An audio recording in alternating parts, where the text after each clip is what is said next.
Should Cleveland Monsters fans be worried about the fact that a lot of players have left and not a lot of players have come back in? Well, maybe not. And we're going to talk about that with Deana Weinheimer on today's Locked On Blue Jackets.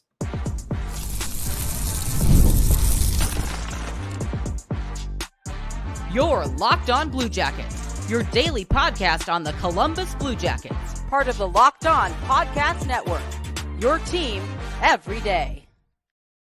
Hello and welcome to Locked On Blue Jackets, part of the Locked On Podcast Network, your team every day. I am, as always, your host, Jay Foster, here to give you the good, the bad, and the ugly about your favorite team and mine, the Columbus Blue Jackets. Before we get started, I want to thank everyone for making this your first listen of the day every single day. Locked On Blue Jackets continues to be free and available on all podcast platforms, over on YouTube and on SiriusXM. I also have to let you know that today's episode is brought to you by FanDuel. Make every moment more. Playoffs have wound down. The sports aren't sporting anymore. But this summer, FanDuel is going to hook up all customers with a boost or a bonus every single day. There's something for everyone, every day, all summer long. Just visit FanDuel.com to get started. Now, like I said at the top of the show, we've got a guest today. Friend of the show, Deana Weinheimer, is back because I started to get a little bit concerned about how all of the veterans on the Monsters were leaving, and they weren't getting any more players in. But about an hour and a half before we started recording, we got a veteran re-signing, which is exciting. So we'll talk about that. We're going to talk about the newest goalie in Cleveland, Zach Sawchenko, and we're going to talk about why we maybe shouldn't be as worried about the Monsters as I initially was. But we're going to do all of that with Deana, who is joining us from inside Rocket Mortgage Fieldhouse, apparently. I wish. Yeah, let's just get straight into it. I was right up until the Matteau signing, and we'll talk about him in a minute. I was real worried about the Monsters because Brendan Gaunce went, Josh Dunn went, Billy Sweezy went, Nick Blankenburg, not necessarily a veteran, but he left to go to another team, and they didn't really have anyone coming back in. They picked up Dylan Gambrell, I believe, from the Senators organization, where he most recently was. What's going on? Are the Monsters just going uber young this year? Like, is it going to be all babies? Like, what is going on with the Cleveland Monsters? Absolutely, very much trending younger, but also it's one of those things where the Blue Jackets, I mean, we have all heard for like the last year or so about the insane prospect pool for the Columbus Blue Jackets. And now some of these pieces are basically getting to that age where they can start turning pro. So that's what we're going to see. I think a lot of this season is, maybe some strategic signings, like we talked about the Dylan Gambrell, the Zach Sawchenko signing, where you'll see them, pick and choose and slot a few people in, but it's more of, okay, the time for the youth is now. We got to give them space. And I think that's why we saw just that kind of exodus, also adding Carson Meyer in that list. Mm-hmm. Yes, I forgot about Carson Meyer. Yeah, they had to open up room. Yeah. It feels like there's a lot, even in that case, it feels like there's a lot of, like, that. Those are some big names, like Josh Dunn is one that speaks to me specifically. And I know that you were a huge Josh Dunn fan. He's not dead. He's just in Buffalo, I believe. Yeah. But he was my kind of low-key candidate for potential next captain of the Monsters. Don Waddell coming in, lots of things have changed. Not necessarily, it's tough to say rebuild with an AHL team because that's not really how AHL teams work. But the idea of, well, we have all of these prospects and they might as well go somewhere, so they might as well be in the AHL. It's tough as a Monsters fan, I feel like, because, you see, and we most recently saw that kind of with Chicago a little bit, is the team wants to win. The fans want their team to win, especially if they're AHL fans and not. Like, I'm not going to lie, I follow the Monsters because they are the baby Blue Jackets. I like to keep tracks on the prospects, things like that. But there are a lot of people out there for whom the Monsters are their hockey team, And so it sucks to see them take steps back like this. And I don't think we'll see a Monsters team as good as they were this season, but there's still a lot of very good pieces there and a lot of guys that I'm expecting to step forward. For example, Jake Christensen doesn't have a new contract yet, but I'm expecting him to, if he's on the roster, we're talking about him maybe making a push for the NHL next season. Jet Greaves should be just as good as he was this season. Stanislav Sozor's got another season under his belt. Cole Clayton just signed his ELC, I believe, technically. Owen Sillinger, who we love on this podcast, just signed a contract extension or a new contract, signed an NHL contract, which is exciting. Luca Del Bel Blues, James Malatesta, all of these names, and then you've got all of the new guys coming in as well. Who are you most excited about seeing this year, either for the first time properly, or who are you excited to see kind of take a step up? Obviously, with all of the veterans gone, some of the kids are going to have to be the leaders in the room right now. Who are you looking forward to seeing potentially kind of take a step up and become a leader in the room?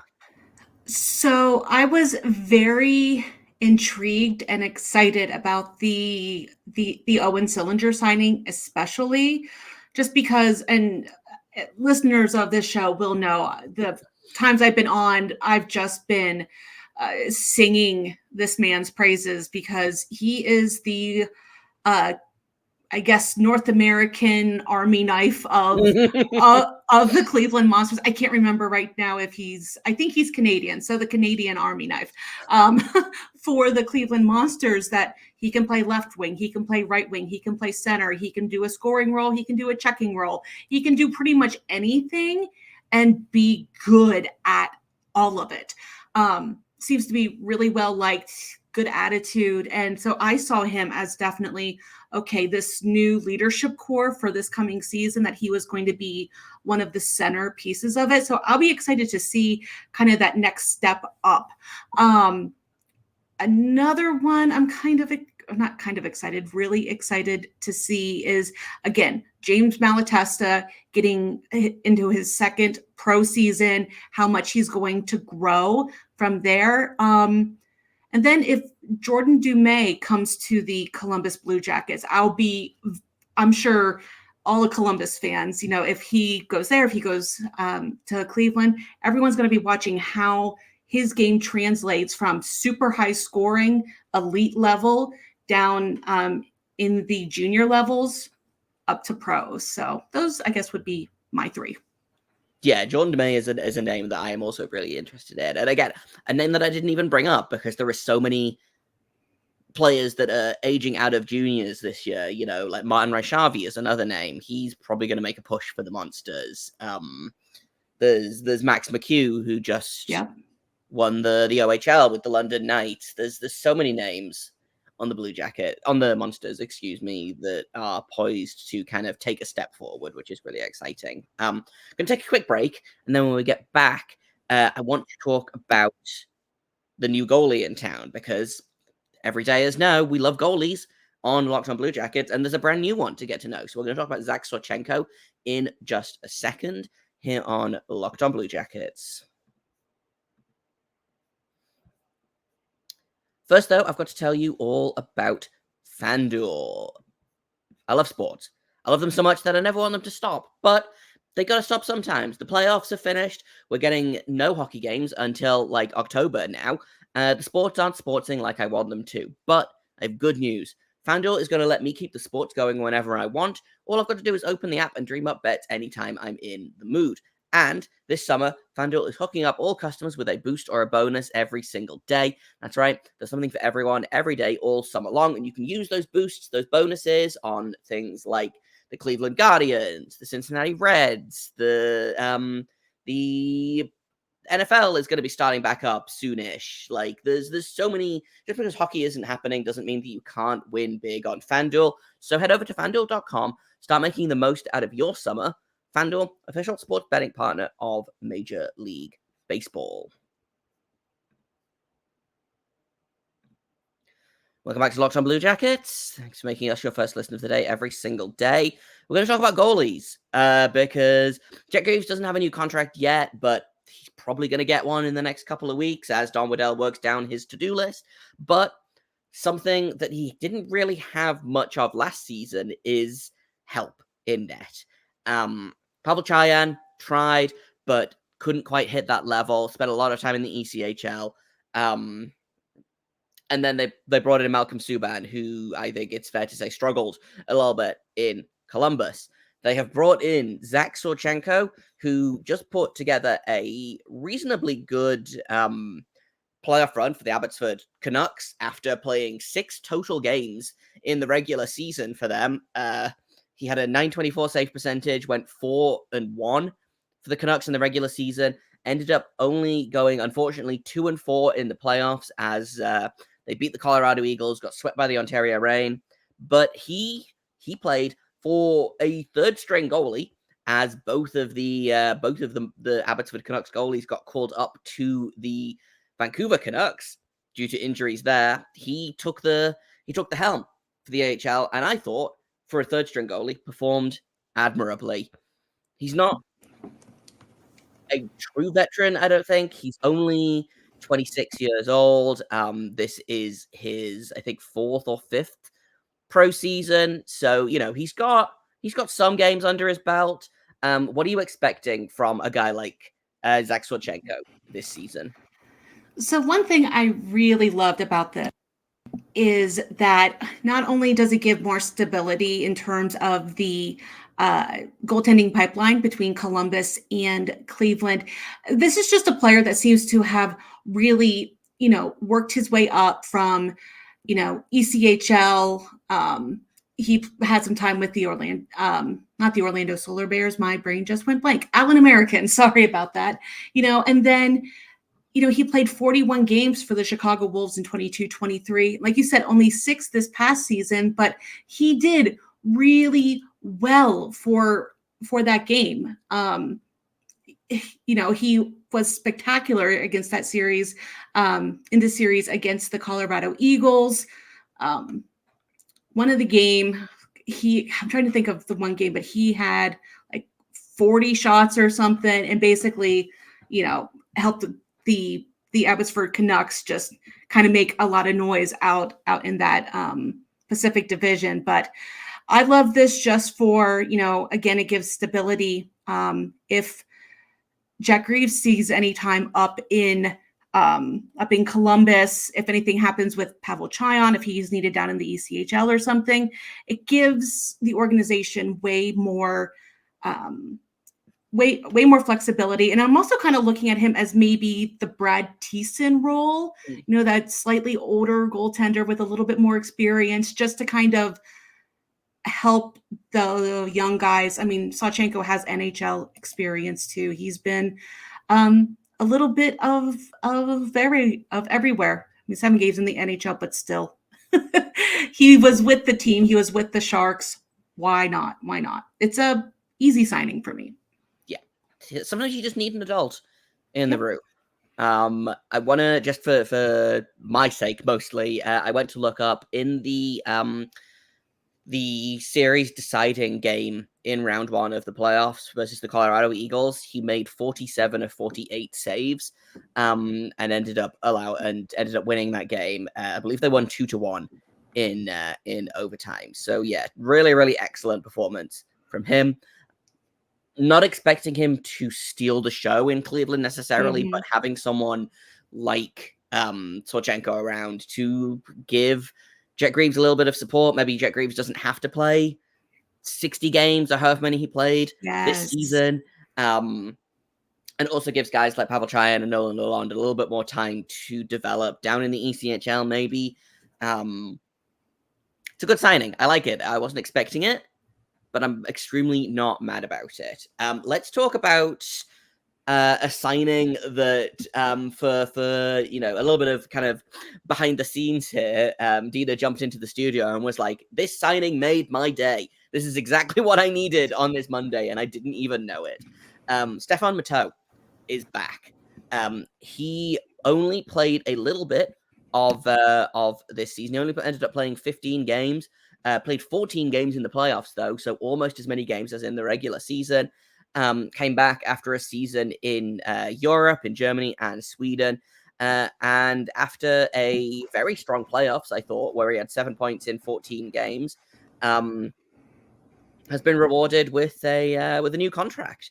We talk about the importance of veteran presence in the AHL.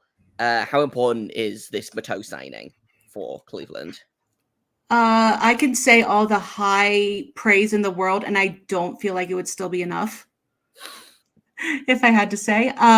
No, it's again, this is his, I think, second tour of duty with the Blue Jackets. I keep saying Blue Jackets because I keep looking at the Locked On Blue Jackets with the Cleveland Monsters. He played with them back in the 2019-2020 season. And then he was with the Blue Jackets for a short time in the 2021, that short season. And then that's when he went out into the Colorado organization, spent some time over in Sweden and in Germany. And that's when he worked his way back into the Cleveland Monsters. Had a pretty serious injury, obviously long-term this past season. But this is a guy that, especially with losing Josh Dunn, they needed to get someone that has that larger frame, kind of an aggressive style of play, plays the body real well, and kind of like Owen Sillinger can be used in very, like, a wide variety of different situations. And just they have someone that can do good face-offs too now, so I'm so excited. Always a win when you have someone that knows how to win a face-off. Yes. Which, Blue Jacket fans should be excited for the Sean Monahan signing for this reason, exactly, because now they have more than 1.5 guys that can win face-offs. It's very exciting. Let's kind of finish off just with like a quick, how do you feel about the roster right now? If we assume that Christensen resigns, if we assume that Greaves resigns, and then, there's some moving parts. Does Brindley start the year in the AHL? Does Matejchuk? Does Jiricek? How do you feel about the roster kind of as it stands right now? Is there any kind of glaring holes that you're like, wow, I wish Don Waddell would go out and get this kind of player? Good question. I'm happy with how the goaltending is shaping out. They're going to get Jack Greaves. It's not a problem. I understand the situation with Don Waddell, gets in kind of late technically, to get these contracts and stuff going. So it's like, okay, we'll go to arbitration because of, we just don't have time to do everything. Right. It's fine. Calm down, people. Yeah. So they're going to get Jake done. They're going to get Jet done.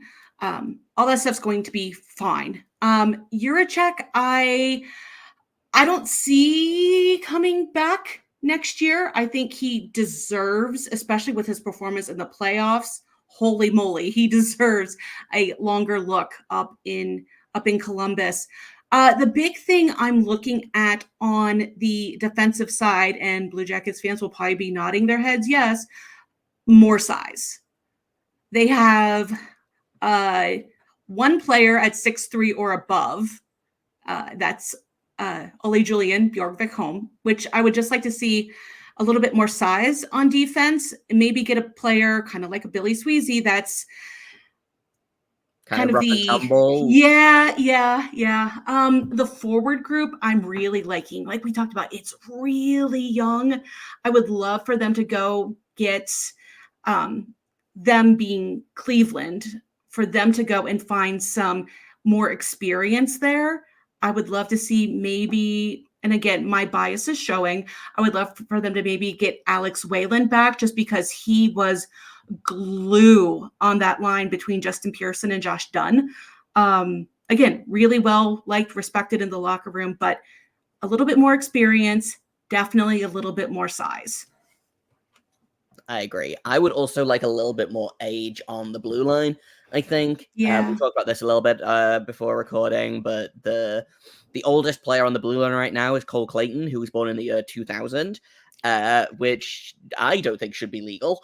But if you add Denton Matejchuk to that list, that's another smaller, younger defenseman.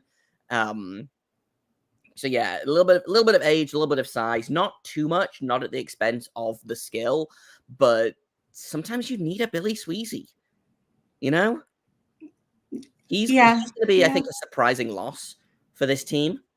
Not in any kind of tangible way, and I hate using intangibles because they don't mean anything. But yeah, I think Billy Sweezy is going to be a surprising loss on this team, and not just because he has a great name.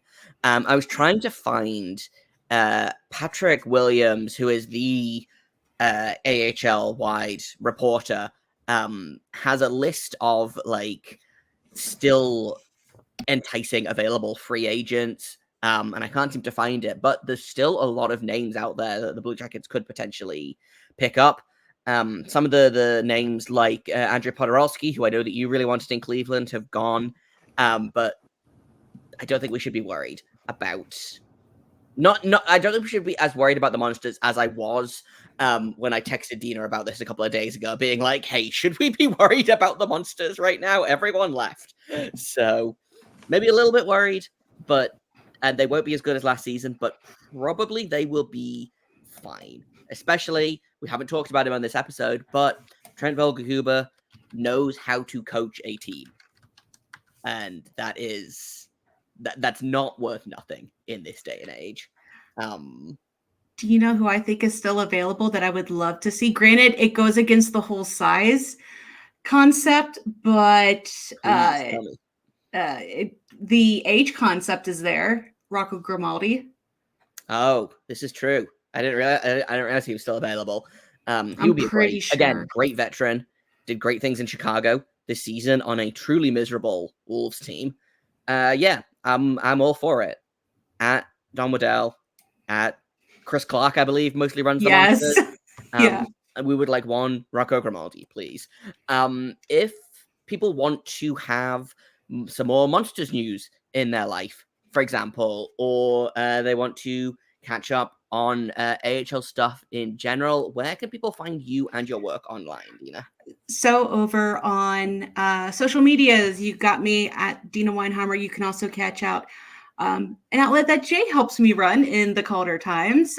You can catch our AHL-wide podcast, Calder's Calling, YouTube, all social media, or all podcast catchers, and at thecaldertimes.com. Yeah, go check it out. We're going to have a ton of content coming very, very soon to lighten up your off season. That's kind of all we've got for today. Tomorrow, I'm going to do the coaching breakdown that I promised you today and didn't give you. Sorry about that. And I've also got a couple of really fun mailbag questions, so I'll get to those tomorrow as well. This has been Locked on Blue Jackets. I've been Jay Foster. Thank you for listening, for making us your first listen of the day every single day. Locked on Blue Jackets continues to be free and available on all podcast platforms, on YouTube and on SiriusXM. You can find me on Twitter at _Jake Foster, JAKOBFORSTER. You can find the show at LO_Blue Jackets on Twitter. And if you have comments, questions, criticisms, please feel free to email me at lockedonbluejackets@gmail.com. I especially like the email I got this morning from one of my everydayers about Jack Johnson, who we still are very fond of, even if he is old and maybe bad.